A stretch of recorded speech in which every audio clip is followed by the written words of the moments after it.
Tahimik na naglakad lampas kay Sun Baho, lumapit si Yeming kay Sulan at agad siyang binuhat, "Lan. Sino ang taong ito? Bakit hindi ko siya kilala?" Siya si Sun Baho, anak ni Elder Sun Buang, isang inner sect disciple ng Sword Lake Holy Land. Napakalakas niya. Pangahas. Isang hamak na martial artist lang, naglalakas loob na maging arogante sa harap ko. Ganyan ang kilos sa Great Hall. Anong klaseng asal yan? Ibaba mo agad si Sulan. Hindi naman sinabi ng sect master kung ano ang gagawin namin ng girlfriend ko, anong pakialam mo? Kung pagyayabang ang usapan, paano ako ikukumpara sa iyo? Hindi ko naman pinaplano na agawin ang posisyon ng sect master. Magaling. Alam mo ang pagkatao ko pero naglalakas loob ka pa ring magsalita ng ganyan. Ang lakas ng loob mo. Aba, isang Grand Martial Master na gustong makipag-away sa isang martial artist. Hindi ko akalain na ganito kakapal ang mukha ng mga taga Sword Lake Holy Land. Pero huwag mong isipin na dahil disipulo ka ng Holy Land ay napakagaling mo na. Kahit ang Golden Prince sa Spirit River Secret Realm ay binugbog ko. Sa harap ko, naglalakas loob kang tawagin ang sarili mong munting amo. Isang boses sa isip o tagamasid, kung mapahamak si Yeming, kumilos agad. Gumagamit si Yeming ng techniques, Tai Divine Calculation, Chaos Arithmetic Scripture, Heavenly Formation Deduction, Lesser Yin-Yang Killing Formation, Evolve Yin-Yang, Hand Seal. Ginamit ni Sun Baho ang kanyang atake para salagin ang killing formation ni Yeming, ngunit napaatras pa rin siya. Mga tagamasid, tama ba ang nakita ko? Kani-kanina lang, sabay na pinakilos ni Yeming ang siyam na Martial Monarch Coins. Ginamit pa niya ang Martial Monarch Coins para bumuo ng formation. Ang isang ordinaryong martial artist, mauubusan na ng lakas sa paggamit ng isa, na kayang magpakawala ng isang normal na atake ng Grand Martial Master. Si Yeming, gumamit ng siyam pero hindi nagbago ang mukha at hindi naputol ang hininga. Higit pa, si Sun Baho ay hindi ordinaryong Grand Martial Master. Ang mapa-atras siya gamit ang formation na iyon ay napakagaling. Kahit ano pa ang paraan, ang mapa-atras ang isang Grand Martial Master habang nasa martial artist realm lang ay isang himala. Sa sarili ni Sulan, akala ko tutulungan ko siyang bawasan ang pressure, mukhang hindi na kailangan. Mingge, mas lumakas ka pa kaysa dati. Aatras muna ako, hindi kita guguluhin. Magaling. Gumamit ka ng Martial Monarch Coins, ano? Tignan natin kung ilang beses mong magagamit yan, ikaw na hamak na martial artist. Chaos Arithmetic Scripture, Heavenly Talisman Formation Deduction. Gamit ang Lesser Yin-Yang Killing Formation bilang basehan. Instant Step, Illusion Step, Giant Wave Fist Technique, Hand Seal, Destructive Finger. Pagsamahin. Isang maliit na killing formation lang, gusto mo akong ikulong. Sinong nagsabing gusto kitang ikulong? Divine Shadow, Giant Wave Finger, Killing Formation. Sumigaw si Sun Baho, pilit na lumalaban. Mga tagamasid, nanaginip ba ako? Napipigilan ni Yeming si Sun Baho. Ang formation na ito ay gumagamit ng 12-dosenang Martial Monarch Coins. Paanong nagkaroon ng ganoon kakapal na Yuan Chi ang isang martial artist na tulad niya? Hindi lang ang Yuan Chi niya, pati ang yaman niya ay hindi pwedeng maliitin. Kahit tayo, hindi natin kayang gumastos ng ganito karaming Martial Monarch Coins sa isang laban. Sa ganitong klaseng basura mong antas, nakapasok ka pa sa Sword Lake Holy Land. Bulag na talaga ang mga taga Holy Land. Kahit anong basura tinatanggap, lintik ka. Kung may kakayahan ka, tanggalin mo ang formation at labanan mo ako ng harapan, isa laban isa. Anong kakayahan ang pagtatago sa labas ng formation na parang pagong? Kung may kakayahan ka, sirain mo ang formation. Kung pagong ang pag-uusapan, ikaw na nakakulong sa formation ang mas kamukha ng isa. Peste, papatayin kita. Sumisigaw si Sun Buang mula sa malayo, Yeming, lintik ka. Pakawalan mo agad si Baho. Isang boses, malamang sigaw Feng Xian, lintek. Subukan mong galawin ang disipulo ko, Sun Guang. Ang boses na ito, si Gao Fengxian ba iyon? Dumating na siya, Master. Galit na sumisigaw si Sun Guang, Gao Fengxian. Disipulo, nagbibigay galang kay Master. Aking batihing disipulo, napigilan mo talaga ang isang Grand Martial Master. Ipinagmamalaki ka ni Master. Haha. Pero, tayong magmaster at disipulo ay mababait. Dahil itong mag-ama ay wala ng kahihiyan at humihingi ng awa, kailangan ko ring bigyan sila ng kaunting mukha. Sumuntok siya sa killing formation na kumukulong kay Sun Baho. Tumalsik si Sun Baho, sumusuka ng dugo. Ama, magaling, Gao Fengxian. Nang ahas kang basagin ang mga buto ng anak ko. Magbabayad ka. Itong handgal mong anak, nasaktan na kung nasaktan. Kakagitin mo ba ako? Kung hindi ka kumbinsido, maglaban tayong dalawa. Ay, oo nga pala, dapat mag-iba na ang tawagan. Tawagin mo akong Martial Monarch Gao, Senior Brother. Nagulat si Sun Guang. Nakapag-breakthrough ka na. Ha ha ha. Tingnan mo kung gaano ka kasaya, Junior Brother. Salamat sa Enlightenment Pill na ginawa ng mahal kong disipulo gamit ang Enlightenment Stone, talagang epektibo. Sa sarili ni Yeming, itong master ko, mukhang padalos-dalos pero napakatalino. Sa pagbabalik niya, hindi lang siya magiging sandalan ko, kundi mapapatatag din niya ang sitwasyon sa Crimson Sun Sect. Pagkatapos ng lahat, ang isang Crimson Sun Sect na may Martial Monarch at isang wala ay magkaibang-magkaiba. Ang mga elder na ito ay hindi pa tiyak na buo ang suporta kay Sun Guang. Kay Zhong Shento, eto ang Enlightenment Pill, kunin mo. Bilisan mo't mag-breakthrough. Ilang taon ka nang nasa Grand Martial Master Realm. May mga umaakyat na sa ulo mo, ha? Ha ha. Kung gayon, hindi na ako magpapakahiya. Magbe-breakthrough na ako ngayon din. Mga elder na nagbubulungan, iyon ang Enlightenment Pill. Unang beses kong makakita. Gusto ko ng isa. Si Zhong Shento ay may mataas na talento. Sa tulong ng Enlightenment Pill, tiyak na makaka-breakthrough siya. Mukhang tapos na ang panahon ni Sun Guang. Sa sarili ni Sun Guang, galit, Gao Fengxian, ikaw na naman. Ikaw na naman ang sumire sa mga plano ko. At iyang si Yeming. Kayong magmaster at disipulo, masyado kayong mapang-api. Lumipat ang eksena sa tirahan ni Sulan, aking batihing disipulo. Sa pagkakataong ito, ang iyong Grandmaster ay nakagawa ng 6 na Enlightenment Pills. Kinain ko ang isa, binigyan ko ng isa ang iyong martial uncle. Eto ang natitirang 4, itago mong mabuti. Alam mo kung gaano kahalaga ang Enlightenment Pill, hindi dapat malaman ng iba. Master, tanggapin niyo po itong isa. Ito po ay paggalang ko sa ating Grandmaster. Sapat na po sa akin ang 3. May puso ka talaga. Siguradong matutuwa ang Grandmaster mo. Pero, isa siyang martial god, hindi naman niya hahayaang kumuha na lang ng libre mula sa kanyang Grand Disciple. Ang Enlightenment Pill sa merkado ay nagkakahalaga ng 500,000 Martial Monarch coins, minsan wala pang presyo. Sa loob ng singsing na ito ay may 800,000 Martial Monarch coins. Ituring mo na lang na binili ko ito para sa Grandmaster mo. Sa susunod, kung kailangan mo ng pera, sabihin mo lang sa akin. Teka, Master, hindi kaya, marami talaga kayong pera. Huwag mo akong pagplanuhan. Si Master, kada buwan, kailangang gumastos ng hindi bababa sa 800,000 Martial Monarch coins para sa cultivation. Sobrang hirap na nga, sa sarili ni Yeming, sa ganitong gastos, may lakas pa ng loob siyang magsabi na mahirap siya. Tsaka, ginamit ng martial uncle ko ang pill mo. Malaki ang utang na loob niya sa iyo.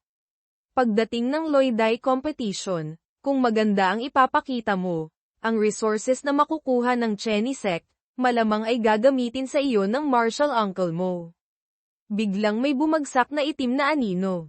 Dumating si Xiaohei, sumigaw sa takot si Sulan, Mingge. Ang asong ito, ang bangis. Ligaw na aso, saan ka galing? Nang ahas kang takutin ang aking lan. Pangahas. Ako si General Hay. Hoy bata, huwag kang bastos. Isang ligaw na aso na marunong pang magsalita. Nakapag-cultivate hanggang sa puntong nakakapagsalita na ng wika ng tao. Bilang isang ligaw na aso, hindi madali iyan. Ikaw ang ligaw na aso. Ang buong sekta nyo ay ligaw na aso. Ako si General Hay. Xiao Hay, bakit ka na parito? Pinapanta ka ba ni Master? Sinabi ng Master, Grandmaster, na tingnan ko raw ang disipulo mo. Maganda ang potensyal niya, pero ang sama ng ugali. Kagkita pa lang namin, sinaktan na ako. Nasaan ang hustisya? Si General Hay, noong maliit pa siya, inampon siya ng iyong Grandmaster. Mas mahal pa niya ito kaysa sa akin. Nagulat si Yeming, inalagaan pala ni Grandmaster si General Hay.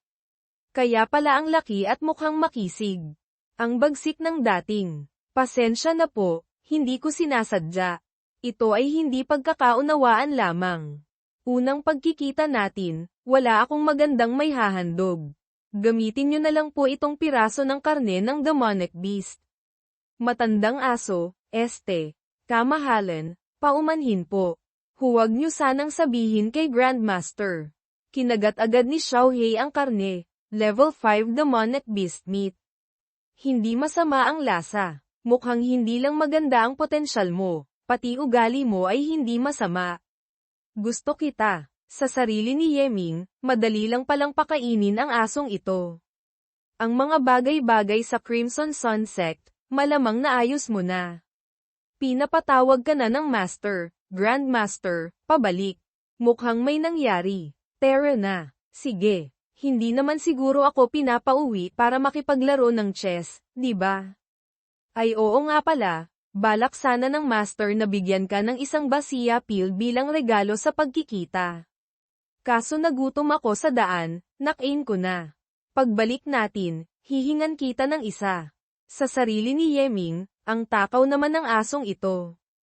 Umalis sina Gao Fengxian at Xiao Hay, kailan kaya tayo magiging ganyan?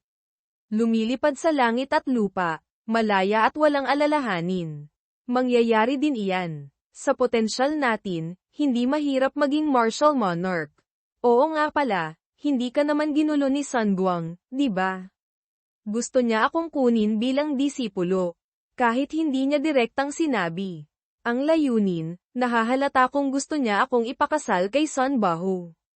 Siyempre, hindi pumayag si Master, ang kanyang Master, kaya nag-away sila ng 3 araw. Kung hindi dahil sa pagdating mo at ni Senior Gao, baka hindi ganito natapos ang mga bagay. Alam na niyang tayo ang magkapares, pero nagtangka pa rin siya sa iyo. Hintayin mong maging martial master ako, hindi ako aasa sa formation, gagamitin ko ang kamao ko para lagasin ang mga ngipin niya. Si Sun Guang, sa loob ng 4 na taon, malamang hindi na siya aagaw sa posisyon ng sect master. Sa panahong ito, magsikap tayong pareho. Tanging kapag lumakas tayo sa sarili nating sikap, hindi tayo matatakot sa anumang banta. Tama ka. Sa susunod, kung mahirapan ka sa cultivation, gamitin mo ito. Huwag kang tumanggi. Ang pagtaas ng lakas mo ay mahalaga rin para sa akin. Pero binigyan mo ako ng ganito kaalagang bagay, tapos ako, wala man lang maibigay sa iyo. Haha. Bilang paghahanda sa Loidai competition, naghanda na akong mag-cultivate ng maigi. Sa panahong iyon, nariyan ka para tulungan ako. Bumalik si Yeming sa kanyang kwarto, nag-iisip si Yeming, Beiming, 1 buwan na lang bago ang kompetisyon. Sa panahong iyon, ang mga disipulo mula sa iba't ibang sekta ay siguradong nasa peak ng martial artist realm. Ako, matagal nang nasa 9th grade martial artist. Ang layo pa sa 8 minor realms. Sa 1 buwan, mahirap itong habulin. Ang susunod, kailangan kong i-condense ang Blood Demon Chi, gawing Dark Strength mula sa Bright Strength, para maka-breakthrough sa 8th grade martial artist. Pero kahit ganoon, malaki pa rin ang agwat sa 1st grade martial artist. Master, masyado mong iniisip ang realm. Kung gayon, nais itanong ni Beiming kay Master, ano ba ang tinatawag na realm? Siguro, ito ay isang karaniwang tawag sa iba't ibang antas ng lakas ng isang martial artist. Sa bawat pag-abot ng lakas sa isang level, ang tawag sa bawat antas ay tumataas ng isang baitang. Kung gayon, tatanungin ulit ni Beiming. Simula nang mag-cultivate si Master, sa ilang laban na pagpasyahan ang panalo o talo batay sa pagkakaiba ng realm. Kung iisipin, noong nasa 5th level martial disciple pa lang ako, natalo ko na ang 9th level martial disciple. Pagkatapos, nakaharap ako ng martial artist, martial master, grand martial master, kahit martial ancestor, martial monarch, demonic god. Ayon sa Loika, ang isang martial disciple na makaharap ng martial artist ay tiyak na mamamatay. Hindi pa kasama ang mga mas malakas ng isang realm, o kahit ilang realms pa. Pero buhay pa rin si Master hanggang ngayon, di ba? Hindi rin masasabing ganoon. Ilang beses akong nakaligtas dahil sa tulong mo o ng ibang external forces. Masasabi lang na swerte. Sa huli, ang swerte ay isang uri rin ng lakas. Kahit si Beiming ay isa sa mga lakas ni Master. Ngunit ang ganitong uri, kasama ang external at internal forces, ay hindi stable at hindi laging magagamit. Kaya gusto kong i-condense ang Yuan Qi, itaas ang realm, palakasin ang sarili kong lakas na laging magagamit at napaka-stable. Ang mas mataas na realm ng iba ay hindi nangangahulugang mas malakas sila sa akin. Bakit ko pa iintindihin ang isyu ng realm? Master, ang tinatawag na lakas, iisa lang ba ang uri nito, ang realm? Kung ganoon, bakit noong nasira ang mga meridian ni Master, gusto pa ring mag-cultivate ng ice-water body tempering technique? Malinaw na hindi nito pinapalakas ang Yuan Qi, lalong hindi nito naitataas ang realm. Siyempre, para palakasin ang pisikal na lakas. Biglang napagtanto si Yeming, teka, pisikal na lakas. Ang tinatawag na realm ay pangalan lamang para sa pagkilala sa lakas. Pero kahit Yuan Qi, pisikal na lakas, talino, bilis, depensa, lahat ay kasama sa konsepto ng lakas. Pero nagpumilit ako sa realm, na ang basehan ay ang Yuan Qi. Hindi may kakaila ang talino ni Master, agad na unawaan. Ang tinatawag na realm ay itinakda lamang ng iba. Bakit kailangang sundin ito ni Master para husgahan ang sariling lakas? Sa katunayan, ang mga sinaunang makapangyarihang nilalang ay walang ganitong paghahati ng realms. Ang ilan sa kanila ay gumamit ng Yuan Qi para kontrolin ang hangin at ulan, ang ilan ay umasa sa primal strength para makipaglaban sa buong kalangitan. Mayroon pang ang umasa lang sa pisikal na katawan para sirain ang kalawakan. Kung susundin ang kasalukuyang paghahati ng realms, sila ay maituturing lamang na hamak na martial disciples o martial artists. Beiming, naiintindihan ko ang punto mo. Pero ayon sa mga patakaran ng Loidai, kahit ang Dragon Scale Armor Sword ko ay hindi pwedeng gamitin dahil masyadong mataas ang grado.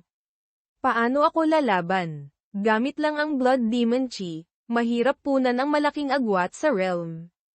At ang mga formation, kailangan ng Martial Monarch coins para i-set up, hindi ito ayon sa patakaran. Kung gayon, gamitin ang pisikal na lakas. Ano ang pakialam sa Bright Strength, Dark Strength, Primal Strength, o Gangchi? Basta't sapat ang lakas, lahat ay matatalo. Ang tinatawag na isang kutsilyo, 10 kakayahan, sa harap ng absolutong lakas, walang kwenta ang lahat. Ang Dragon Elephant Art, Saint Grade. Kapag na-master ang unang level ng Dragon Elephant Art, magkakaroon ng 100,000 Jin na lakas. Sa bawat pagtaas ng level, double ang lakas. Ang teknik na ito ay May 13th na level.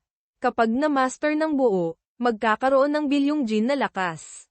Gayunpaman, ang pag-cultivate nito ay nangangailangan ng dugo ng level 8 Dragon Elephant Demonic Beast. Ito ay Demonic Beast na kapantay ng Martial Saint. Ang dugo nito, hindi mura, no? Talagang hindi mura. Isang patak ng Dragon Elephant Blood, hindi bababa sa 30,000 Martial Monarch coins ang presyo. Kung gayon, paano ko pa ito ipapractice? Nakita mo bang nahirapan akong kumita ng kaunting pera tapos gusto mong ubusin? Ang yaman ay isang uri rin ng lakas. Ang tamang paggastos ay manifestasyon din ng talino. Siyempre, ang talino ay isa ring uri ng kakayahan. Akala ko mararanasan ko na ang saya ng pagiging big boss. Ngayon, mukhang magiging pulubi na naman ako. Hindi naman siguro ayaw ni Master na gumastos. Siyempre gusto kong gumastos. Pero ayaw kong maging mahirap. Ayaw mo rin naman sigurong maging pulubi ang Master mo, di ba? Noong unang makita ni Beiming si Master ay halatang isang pulubing gasgasen. Nang-aasar ka ba? Si Beiming ay walang emosyon, hindi marunong mang-asar. Mula sa labas, si Solan, Mingge, hating gabi na, hindi ka pa natutulog, sino ang kaaway mo dyan? Sa sarili ni Yeming, naging emosyonal, hindi na malayang napalakas ang boses.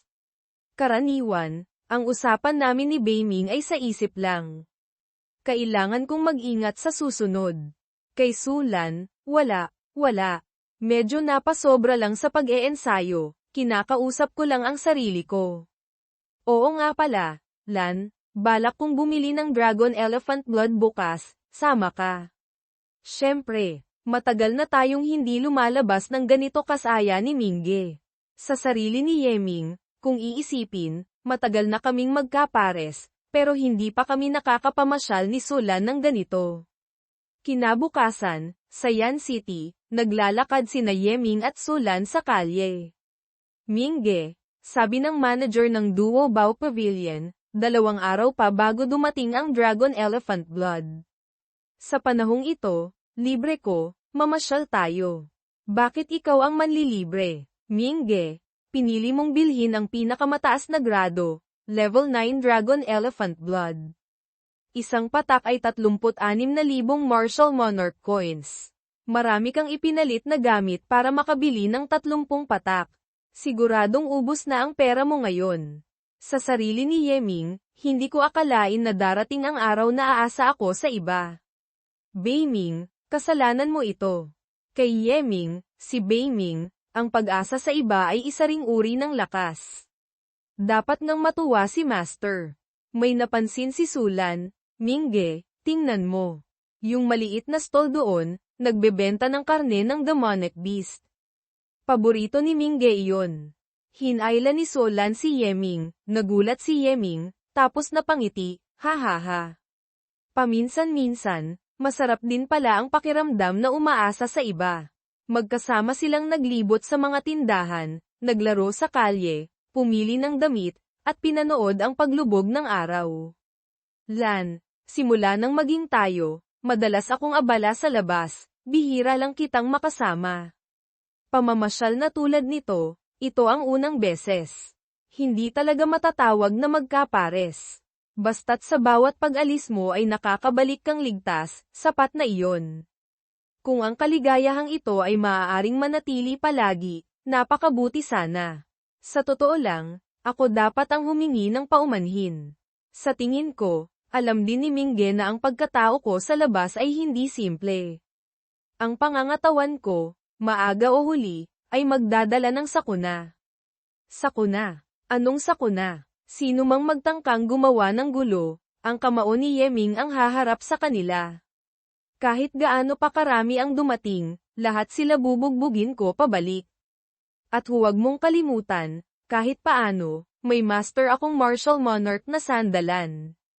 Hindi kahit sino ay mangangahas na guluhin tayo. Kung sa pamamagitan lang ng Martial Monarch ay mareresolba, hindi na sana ako mag-aalala. Biglang nag-vibrate ang Merit Steel, pumasok si Yeming sa kanyang Divine Sea. Anong nangyayari? Biglang nagagalit ang Merit Steel. Boses mula sa Merit Steel, Yeming. Nais mo bang maging isang Heaven's Patrol?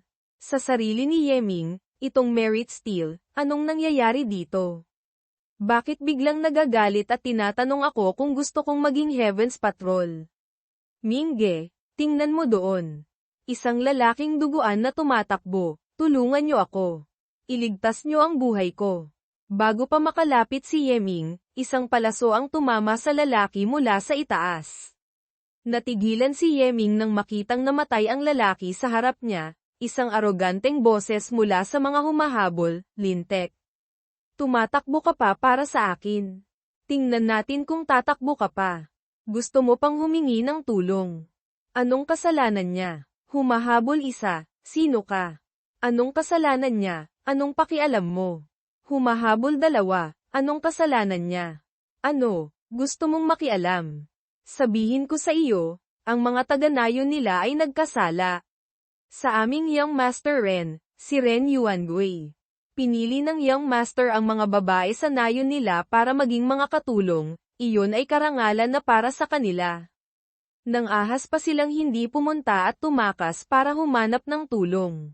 Naghahanap ng kamatayan. Hehe, itong babaeng kasama mo, mas maganda kaysa sa mga taga-nayon. Kapag dinala natin siya pabalik kay Young Master, siguradong mawawala ang galit niya. Isang malakas na suntok mula kay Yeming ang nagpatalsik sa dalawang ngipin sa harap ng humahabol. Tumalon si Yeming papunta sa isa pang humahabol, isang malakas na pagsabog ang nagpaubo sa humahabol. Nang ahas kang patayin ako, hindi ka patatawarin ng Ren family. Ren family. Noong una, pinamunuan ko ang malaking hukbo para salakayin ang bahay ng inyong family head na si Ren Yuan. Niutot hindi kayo ng ahas na pakawalan. Ngayon, nang ahas kang gumawa ng karahasan sa harap ko, isang patrol head. Nakakabastos. Hindi kaya, ikaw si Ye. Bago pa matapos ang sinasabi, sinunog na siya ni Yeming sa apoy. Lan, mukhang hanggang dito na lang ang pamamasyal natin. Gusto mo bang sumama sa akin para parusahan ang mga masasamang loob? Yung taga-nayon na iyon ay hinabol hanggang dito. Mahirap isipin kung anong nangyari sa nayon nila. Puntahan natin at tingnan. Makalipas ang ilang sandali, dumating sina Yeming at Sulan sa nayon. Nakita ni Yeming ang mga bangkay ng mga taga-nayon. Ang mga taga-nayon na ito, pinatay silang lahat. Ang isang ito, mukhang humihinga pa. Naghihingalo ang taga-nayon, galit ako. Sobrang galit ako. Binawian ng buhay, boses mula sa Merit Steel, Yeming. Nais mo bang maging isang Heaven's Patrol? Puksain ang kasamaan, ipatupad ang katarungan, tulad ng nais ko. Lahat, sumunod sa akin. Salakayin ang Ren family sa labas ng Yan City. Dakpin ang mga salarin. Lumipat ang eksena sa isang kwarto sa Ren family estate, hihihi. Munting binibini, tama ang sinabi ko, di ba? Maaga o huli, mahuhulog ka rin sa kamay ko. Kung hindi ka lumaban noon, hindi sana namatay ang mga magulang at kamag-anak mo. Ang mga tao sa nayon ninyo, hindi sana sila pinatay lahat. KHM. Talagang hindi mo naisip, ano? Ngayon, kailangang magpakasaya ng Young Master na ito. Hayaan mong matikman mo ang bagsik ko. Biglang isang malakas na pagsabog. Sinipa ni Yeming ang pinto. Sino? Sino kayo? Nang ahas kayong pumasok sa Ren family ko. Pagod na ba kayong mabuhay? Ano't tinitingin-tingin mo? Huwag mong isipin na patatawarin kita ng Young Master na ito. Galit na galit si Yeming, kumuyam ang mga ngipin. Agad hinugot ang espada at sumugod. Harapin mo ang puot ng Ren family. Isang malakas na tunog. Bagbog sarado si Ren Yuangui, halos ubos na ang ngipin. Tauhan ni Yeming isa, report, leader. Ang mga ebidensya ay nakolekta na, sapat na ang dami. Tauhan ni Yeming dalawa, report, leader. Ang ibang masasamang loob sa Ren family ay nasupil na. Inamin nilang ang pagpatay sa nayon ay utos ni Ren Yuangui. Tauhan ni Yeming tatlo, report, leader. Sa ibang mga kwarto, natagpuan ang mga sandatang may bahid ng dugo.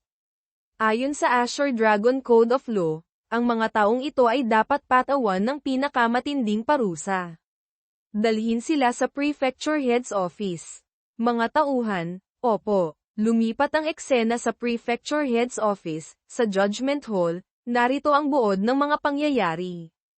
Ang mga pangunahing krimen ay, sapilitang pagkuha sa mga kababaihan, pagmasaker sa nayon, Pagpapahintulot sa mga tauhan na manggahasa at pumatay ng 12-dosenang dalaga mula sa nayon. Sa ngayon, may matibay na ebidensya. Ayon sa batas, nararapat silang patawan ng pinakamatinding parusa, ang pagpugot ng ulo sa publiko. Hinihiling namin ang desisyon ng Prefecture Head. Prefecture Head, hindi niyo ako maaaring patayin. Ako ay mula sa Ren family. Ang aming Ren family ay isang bronze aristocratic family. Mga hayop, paanong nagkaroon ang Ren family ng mga kasuklam-suklam na tulad ninyo? Ilabas silang lahat at isailalim sa parusang 1,000 hiwa. 3,000 hiwa. Pagkatapos, pugutan. Walang dapat mabawas kahit isang hiwa, pwedeng dagdagan pa. Hindi niyo ako maaaring patayin. Mga hamak, Prefecture Head, ang taong ito ay ang tagapamahala ng sangay ng aming Ren family, mahalaga ang kanyang posisyon. Yeming, pagbigyan mo ako, palayain mo siya. Pagkatapos ng hatol, tiyak na may malaking pasasalamat. Umaasa ako na magpapakita ng kabaitan ang Prefecture Head sa labas ng batas. Pagbigyan. Noong pumapatay si Ren Yuangui, binigyan ba niya ng pagkakataong mabuhay ang mga inosenteng taga-nayon? Walang pagbibigyan. Pero may kutsilyo rito. Gusto mo. Walang utang na loob. Kahit malaki ang pinsalang natamo ng Ren family kamakailan, kami pa rin ay isang bronze aristocratic family. Huwag mong akalain na dahil kinakalinga ka ni Yan Hao ay magagawa mo na ang lahat ng iyong nais. Mapaklang ngumiti si Yeming, Prefecture Head, wala nang ibang paraan dito. Pakiusap, bilisan ang paghatol. Bukod dito, kamakailan lang ay marami akong natanggap na sumbong tungkol sa isang bronze aristocratic family na hinahayaan ang kanilang mga kaanak na kumilos ng mayabang at walang kinikilalang batas. Pagkasabi nito, tumalikod si Yeming at umalis. Ngunit lahat ng nagkasala, walang makakaligtas. Yung family head na yun, tandaan mong ihanda ang iyong mga kaanak na kumain ng pagkain sa bilangguan. Ikaw. Pagkalipas ng ilang araw, si Yeming, gamit ang mga misyon mula sa Merit Steel, ay pinamunuan ang mga patrol head sa pagpuksa ng kasamaan. Dahil sa kanilang koneksyon sa pangalan ng pamilyang imperial, bilang nag-iisang bronze aristocratic family sa Yan Prefecture, ang pagiging arogante ng mga disipulo ng Ren family ay lumala pa kaysa dati. Araw-araw silang gumagawa ng kalokohan at kaguluhan, kaya madalas silang nagiging target ng mga misyon ng Merit Steel. Sa pakikitungo sa kanila, natural lamang na binigyan sila ni Yeming ng masusing pag-aasikaso, na lalong nagpahirap sa Ren family na dati nang malaki ang pinsala sa kanilang pundasyon. Matapos asikasuhin ang Ren family, at ngayong papalapit na ang Loi Dai competition, si Yeming ay nagsimula na ring pumasok sa cultivation state. Ang misyon mula kay Yan Hao, kasama pa ang mga misyon ng Heavens Patrol nitong mga araw, ngayon ay mayroon na akong 130,000 merit points. Hindi ko lang alam kung saan ito maaaring ipagpalit para sa Martial Monarch coins. Hayaan na muna, sa ngayon, mas mainam na mag-focus sa pag-eensayo ng Dragon Elephant Art. Gamitin itong level 9 Dragon Elephant Blood. Ayon sa mga sinaunang kasulatan, ang sinaunang Dragon Elephant ay sukdulang makapangyarihan, kayang pasanin ang buong mundo at maglakbay sa walang hanggang kalawakan. Isang yapak nito ay makalilikha ng kabundukan o makawasak ng kontinente. Ang Dragon Elephant sa kasalukuyan, bagamat isang demonic beast na may haminang lahi ng sinaunang Dragon Elephant, ay hindi may kukumpara rito, subalit isa pa rin itong napakalakas na level 8 demonic beast. Sa sandaling ito, ginagabayan ni Beiming ang Dragon Blood papasok diretso sa puso ni Yeming. Ang dugo ng dragon ay tila nagwawala sa loob ng kanyang katawan. Napasigaw si Yeming sa matinding sakit habang malinaw na nagbabanggaan ang dalawang magkaibang enerhiya. Narinig ni Sulan ang sigaw at dali-daling tumakbo papalapit, nag-aalok ng isang pil kay Yeming. Idinilat ni Yeming ang isang mata at tumingin sa kanya. Sabi ni Beiming, "Master, gamitin mo agad ang Flawless Aura." Ang dugo ng level 9 Dragon Elephant ay likas na mas dalisay kaysa sa karaniwang dugo nito. Kung gagamitin ang flawless sacred body ni Solan para alisin pa lalo ang mga dumi, mas malaki ang pakinabang na makukuha ni Master Lan. Isang halik, hindi nag-alinlangan si Solan. Ang mga karumihan sa katawan ni Yeming ay hinigop ni Solan. Natapos ang proseso. Ang idinagdag na lakas ay higit pa sa inaasahan. Tunay ngang karapat-dapat sa tawag na flawless sacred body. Dati, ang isang patak ng Dragon Elephant Blood ay inaasahang magdadagdag ng 8,000 Jin na lakas. Ngunit matapos itong dalisayan ng flawless aura, umabot ito sa 13,000 Jin. Lan, napakalaking tulong ang ginawa mo. Nais mo bang sabay nating sanayin itong Dragon Elephant Art? Ayoko. Ayokong magkaroon ng pangit na mga muscle.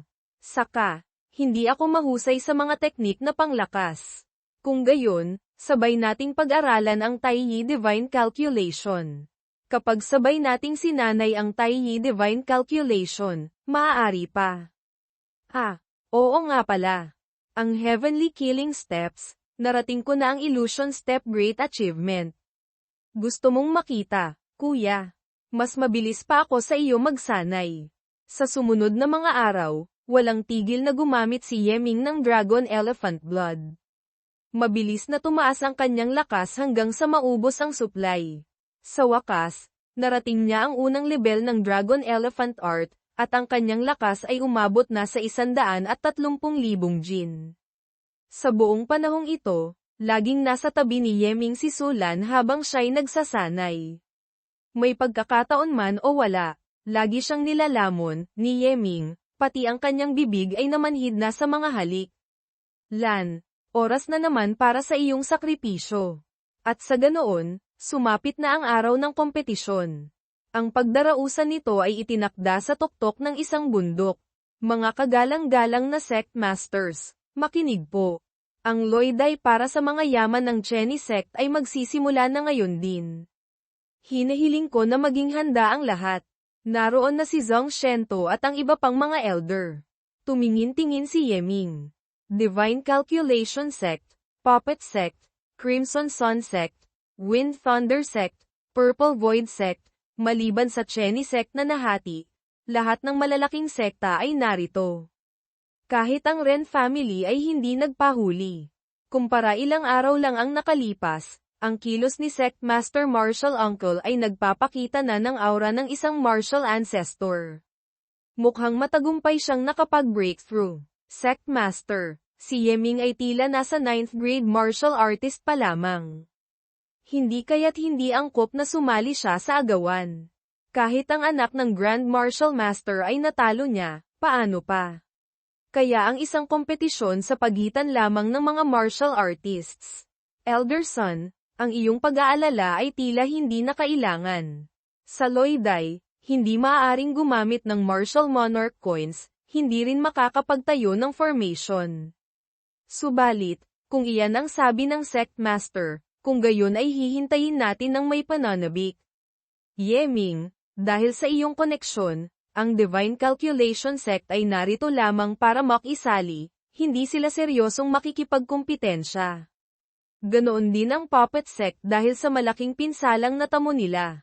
Bukod sa Crimson Sun Sect at Ren family na itinuturing kang tinik sa kanilang lalamunan, kailangan mong bigyang pansin ang Wind Thunder Sect at Purple Void Sect. Bagamat sa panlabas ay sumasali lamang sila, mayroon pa rin silang hanggaring lamunin ang Crimson Sun Sect. Kailangan mong supulan ang kanilang kayabangan. Huwag kayong masyadong ma-pressure. Kahit hindi natin makuha ang mga yaman, ayos lang. Ituring nyo itong praktikal na pagsasanay. Unawain ninyo na ang inyong kaligtasan ang pinakamahalaga. Naiintindihan. Ang kompetisyong ito ay nasa ilalim ng pamamahala ng Prefecture Head's Office. Ang bawat panig ay naisumite na ang listahan ng kanilang mga kalahok na disipulo. Umaasa akong susundin ng lahat ang mga alituntunin ng laban. Kung may sino mang mangangahas na manggulo, iyon ay paghamon sa kapangyarihan ng Prefecture Head, at hinding-hindi ko ito palalampasin. Susunod, Inaanyayahan si Siyi na ipahayag ang listahan ng mga laban. Hehe, Prefecture Head, kasing makapangyarihan pa rin tulad ng dati. Ako na ang mamamahala mula rito. Unang laban, Jaurit Ian ng Crimson Sun Sect laban kay Han Lei ng Purple Void Sect. Ay lintik, Jaurit Ian. Ang weird ng pangalan, sino to? Narinig ko, pangatlo raw siya sa sect rankings ng Crimson Sun Sect. Sa sandaling ito, pareho silang tumalon sa plataporma. Bata, talo ka na. Nang marinig ito, agad sumugod si Han Lei. Hindi mo kasalanan ang maging mayabang. Ang mali mo ay hindi mo dapat ako kinalaban, lalo na't ang yabang mo pa. Ganoon ba? Sinalag ni Jaurit Ian ang atake ni Han Lei gamit ang kanyang kamao. Mas mahina si Han Lei kaya tumilapon siya paatras dahil sa lakas ni Rit Ian, bali pati ang buto sa braso. Nanginginig ang buong katawan ni Han Lei. Ang lahat ay natulala, hindi makapaniwala.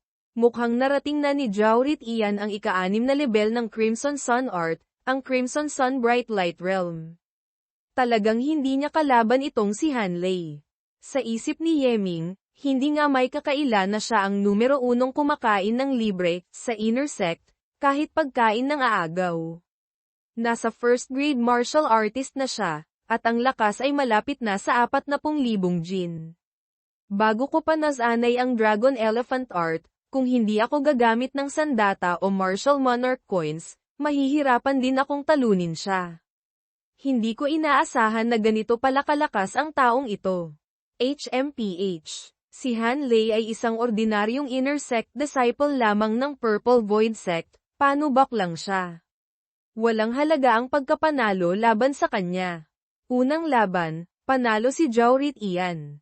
Susunod, magsisimula ang ika-29 na laban.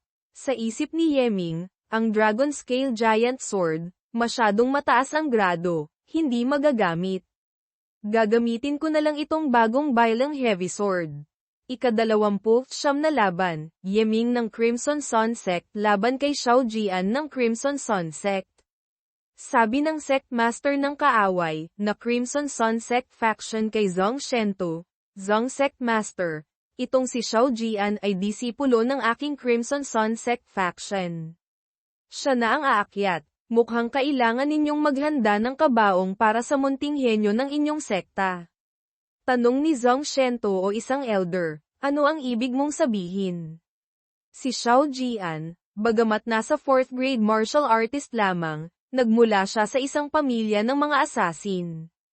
Minsan na niyang nagawang mag-isang matagumpay na patayin ang isang martial master. Haha, Zhong Sect Master, may oras pa kayo para pababain ang inyong disipulo. Umiling-iling si Zhong Shento, tila hindi ninyo lubos na kilala si Yeming. Nagsimulang gumalaw si Xiao Jian. Sabi ni Beiming, Master, ang kanyang mga kilos ay tila kalkulado, parang sinusukat ang distansya, may binabalak.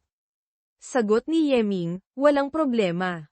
Ano man ang kanyang mga pakana, madali ko lang itong mahaharap. Nagsimulang kumilos si Xiao Jian, gumagalaw ng tuloy-tuloy, dahan-daang lumalapit, habang si Yeming ay nananatiling nakatayo, pinagmamasdan ang kanyang gagawin. Sa sandaling iyon, si Xiao Jian ay nasa likuran na ni Yeming, hawak ang isang punyal. Tanggalin ang target. Tumingin si Xiao Jian sa kanyang punyal na walang dugo. Mukhang ang pagpatay lamang sa isang ilusyon ko ay nagbigay na sa iyo ng ganyang kasiyahan. Nagulat siya at dali-daling ginamit ang punyal para salagin ang espada, ngunit tumilapon pa rin siya dahil sa atake ni Yeming. Isang 9th grade martial artist, sa isang atake lang, napatalsik ang isang 4th grade martial artist. Nakakakilabot ang lakas ng batang ito. Pagkatapos, ginamit ni Yeming ang Heavenly Killing Steps, Instant Step, at sumugod patungo sa kanya. May ibinuga si Xiao Jian mula sa kanyang bibig, patungo diretso kay Yeming. Itinaas ni Yeming ang kanyang espada at sinalag ang atake ni Xiao Jian. Tumalbog ito pabalik sa mukha ni Xiao Jian, at siya'y bumagsak sa lupa. Dahan-daang lumapit si Yeming. Lahat ng iyong kilos ay nababasa ko, kasama na ang nakalalasong karayom sa iyong bibig. Kung mabubuhay ka pa, iyon ay depende na sa tindi ng lason mula sa sarili mong sandata. Ang kanyang buong katawan ay mabilis na natuyo sa lupa, isang sigaw lamang ang narinig, Napakabilis. Sa isang iglap, naging isang tuyong bangkay. Napakalakas ng lason na iyon. Napakasama talaga ng taong ito. Mabuti na lang at si Yeming ang nakaharap niya. Kung iba pa, malamang hindi naiwasan ang patibong na iyon. HMPH. Gumamit ng ganyang kasuklam-suklam at mapanlinlang na paraan ng paglalaban gamit ang lason, hindi kawalan ang kanyang pagkamatay. Sabi ni Zhong Shento sa kaaway na Sect Master Liu, tama nga ang iyong hula. Kailangan nga ng kabaong, ngunit para ito sa iyong disipulo. Haha, HMPH. Huwag kang magdiwang ng maaga. Ang laban na ito, panalo si Yeming. Dal-iyan nyo. Alisin nyo ang nakasusuklam na bagay na ito sa aking harapan. Sa ibaba, maghanda para sa ika-30 laban, sulan ng Crimson Sun Sect laban kay Ren Yuanjin ng Ren Family. Tanong ni Sulan kay Yeming, Kuya, nasaktan ka ba? Napakasama ng taong iyon. Sagot ni Yeming, ayos lang ako. Ngayong ikaw naman, tandaan mo, ang kaligtasan ang una. Kung hindi mo na kaya, sumuko ka kaagad. Yeming, hindi naman ako isang babasaging ibon na kailangan mong laging alalahanin at protektahan. Napangiti si Yeming habang pinagmamasdan siya. Sabi ng isang manonood, napakaganda ng babaeng iyan. Hindi ko akalain na may ganito kagandang disipulo ang Crimson Sun Sect. Sabi ng isa pa, haha. Kung mapapangasawa ko lang siya, ang swerte ko. Sabi ng isa pa, tigilan mo na ang ilusyon mo. Sa ganyang itsura, halatang may mahal na siyang iba. Nakaharap na ni Sulan ang kanyang kalaban. Sa isip ni Sulan, ang itsura ng taong ito, tila nakita ko na siya dati. Sabi ni Ren Yuanjin, magandang binibini, hindi ba't pamilyar ako sa iyo? Ang aking kapatid, si Ren Yuangui, binigyan mo ng parusang 1,000 hiwa. Ngayon, kailangan mo akong bayaran, gamit ang iyong katawan. Si Ren Yuangui ay maalay, walang hiya, at pumatay ng hindi mabilang na inosente. Kulang pa ang kamatayan para sa kanyang mga kasalanan. Gusto mo siyang ipaghiganti. Kumpara riyan, may mas interesado akong bagay. Tingnan mo nga yang suot mo, hindi man lang kaakit-akit. Nakakawalang gana. Mas mabuti pa sigurong silipin ko muna ang nasa ilalim ng palda mo bago tayo mag-usap tungkol sa paghihiganti. Napaangat ang palda ni Sulan dahil sa atake. Nagdilim ang mukha ni Sulan. Sabi ng mga Meniakis na manonood, umuangat ang palda niya. Kailangan nating titigan mabuti. Huwag palampasin ang pagkakataong ito. Hindi ko akalain, manunood lang ng laban, may ganito pa palang bonus. Sabi ng ibang naiinis, isang marangal na laban, bakit gumagamit ng ganyang kababang paraan? Walang hiya, manyap, ha. Biglang napawi ang kanyang ngiti nang ang kanyang mukha ay dahan-daang nabalot ng yelo. Ginamit ni Sulan ang malamig na enerhiya para pigilan ang pag-angat ng kanyang palda. Ito ba ang iyong paraan? Haha, gumamit ng malamig na chi para ayusin ang damit. Munting binibini, matalino ka nga. Kung gayon, hayaan mong ako na mismo ang mag-angat niyan. Nakangiti pa siya nang biglang lumitaw si Sulan sa kanyang likuran. Ha! Napasigaw siya sa gulat. Nagpakawala si Sulan ng kanyang ice art, at ang buong katawan ni Ren Yuanjin ay nagyelo. Hindi ba't ang Crimson Sun Sect ay nakabatay sa fire element technique na Crimson Sun Art? Paanong marunong siya ng ice element sword technique? At kaya pang magpayelo ng tao. Hindi biro ang lakas ng sword technique na ito.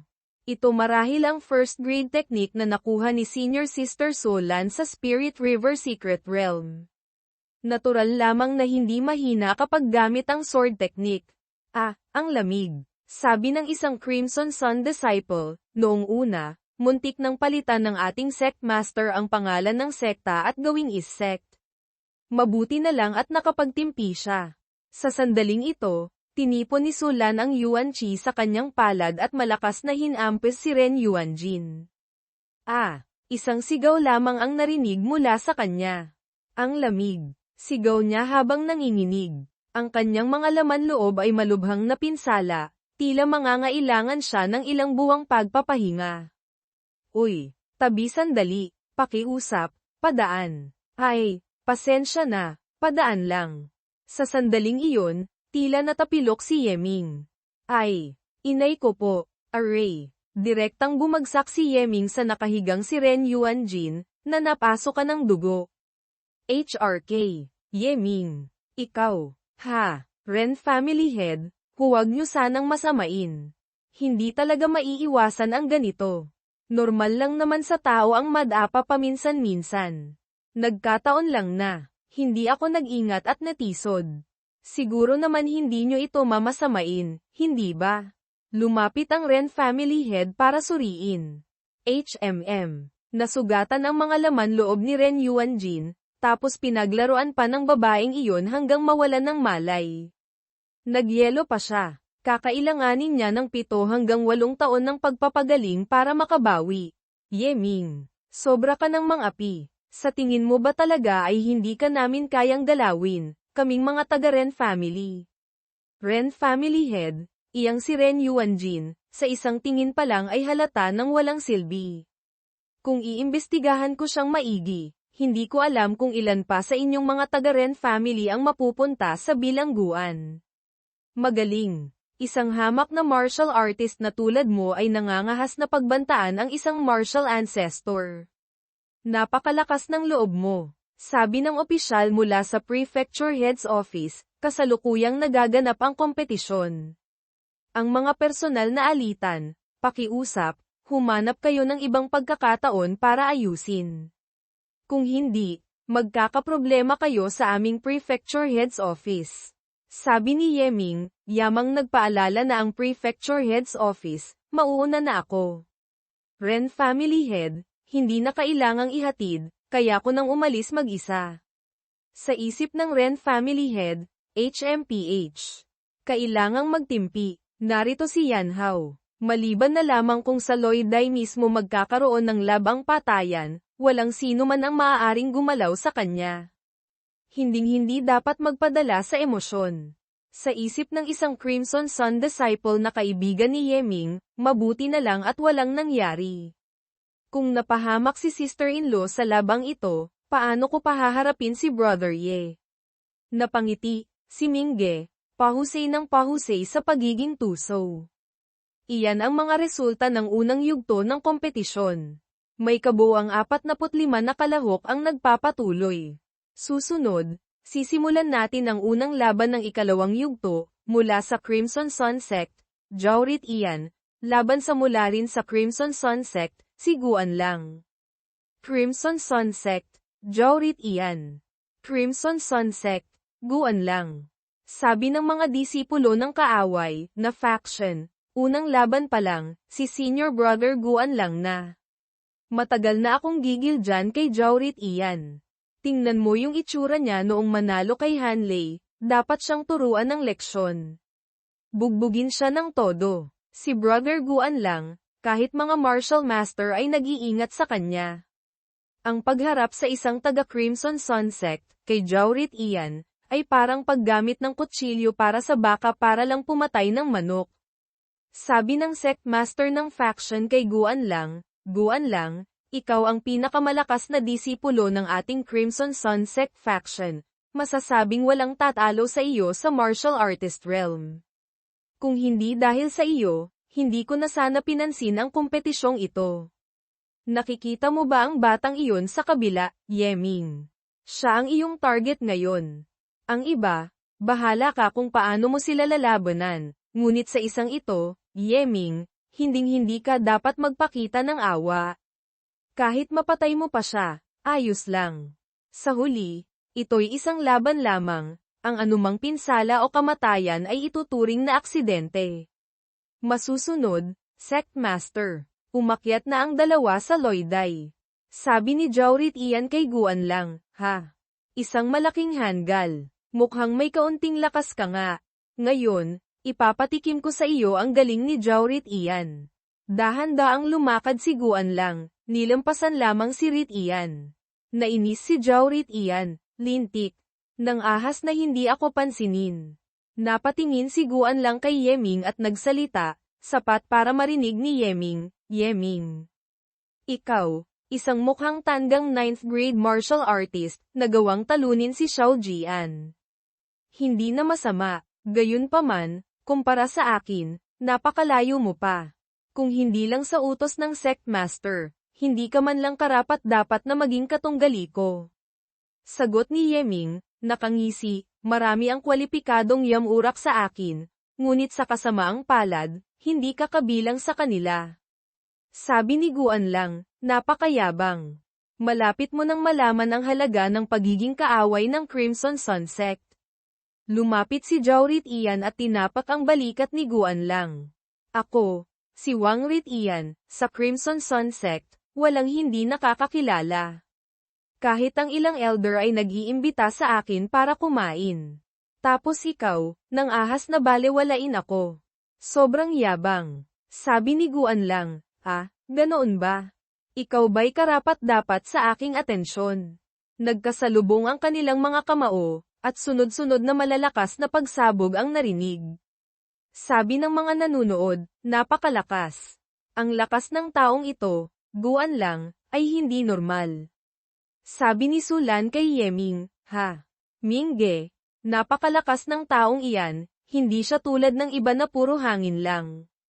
Sagot ni Yeming, pabiro, ano naman ngayon?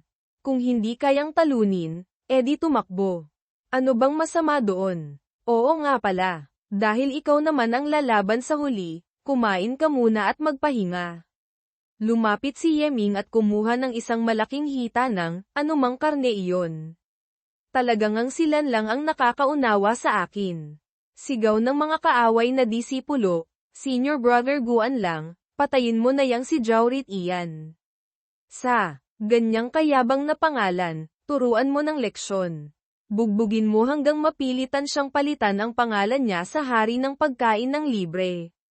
Bugbugin mo, hanggang malagas lahat ng ngipin niya. Ano yang ang bango? Napakabango. Iyang si Yeming, hindi pa nga tapos ang laban, naglalatag na ng pagkain. Yung karneng iyan, nakita ko na dati sa East Chi Kingdom karne ng level 5 demonic beast. 5 martial monarch coins kada jin. Ngayon dito sa Yan Prefecture, kahit gustuhin mo, hindi ka makakabili. Sa amoy pa lang, masarap na. Kung makakagat lang ako kahit isang piraso, langit na. Sa ginagawa niyang iyan, nawalan na ako ng gana pang manood.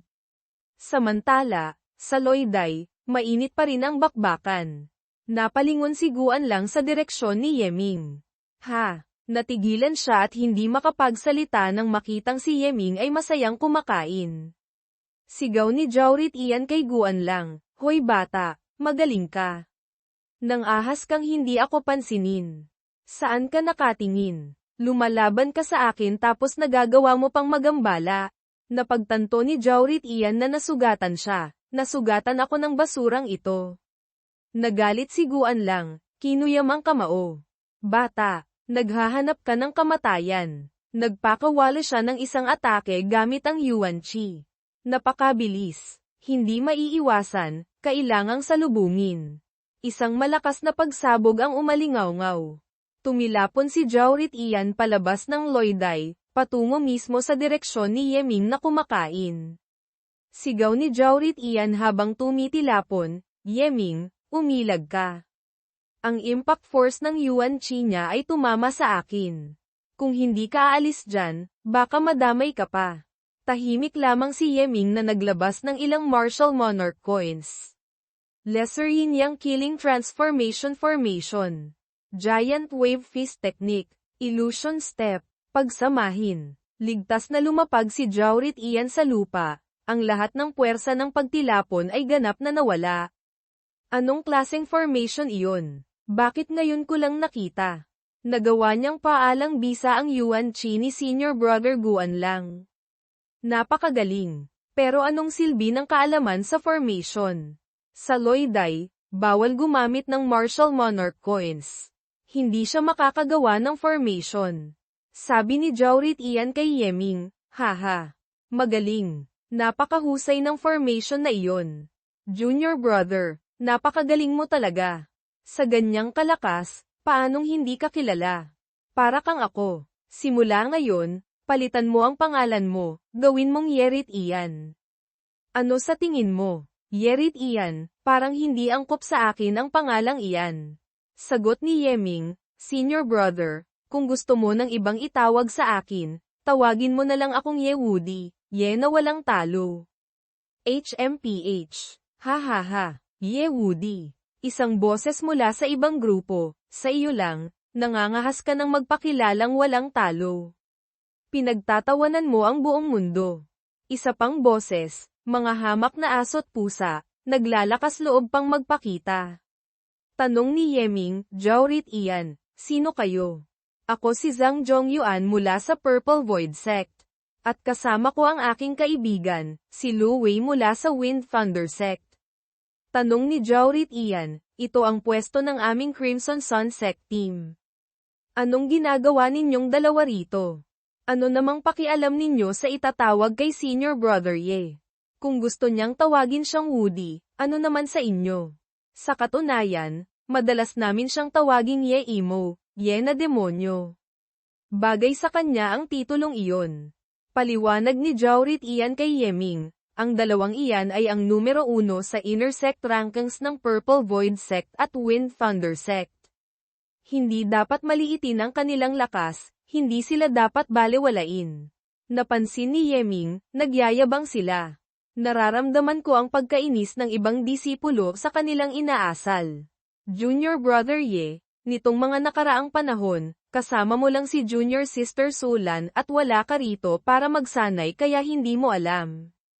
Ang Wind Thunder Sect at Purple Void Sect, matapos magsanib puwersa, ay paminsan-minsan nagpapadala ng mga disipulo rito sa Crimson Sun Sect. Ang ating Crimson Sun Sect, bilang isang 9th grade sect na nasa mababang ranggo, ang karaniwang antas ng ating mga disipulo ay mas mababa kaysa sa kanila. Kaya madalas tayong binubuli nila. Ang dalawang ito ang mga pangunahing salarin. Katunayan, ang dalawa kong top inner sect disciples ay malubha nilang binugbog kaya hindi makalaban. Ito ang dahilan kung bakit ako ang sumali sa kompetisyon. Umabot na sa ganito, hinahayaan lang ba ng mga elder? Kung pati alitan ng mga disipulo ay kailangang pakialaman pa ng mga elder, baka hindi na makabangon pa ang ating Crimson Sun Sect. Ang ginagawa ng mga taga-Wind Thunder Sect at Purple Void Sect ay para sirain ang morale ng ating mga disipulo, palakihin ang agwat ng lakas, at pagkatapos ay tuluyan na nilang sakupin ang ating sekta. Kaya nga sinabi ko sa iyo na supulan mo ang kanilang kayabangan. Magagawa mo ba? Sa isip ni Yeming, kung ganoon ang sitwasyon, mas madali pala itong resolbahin.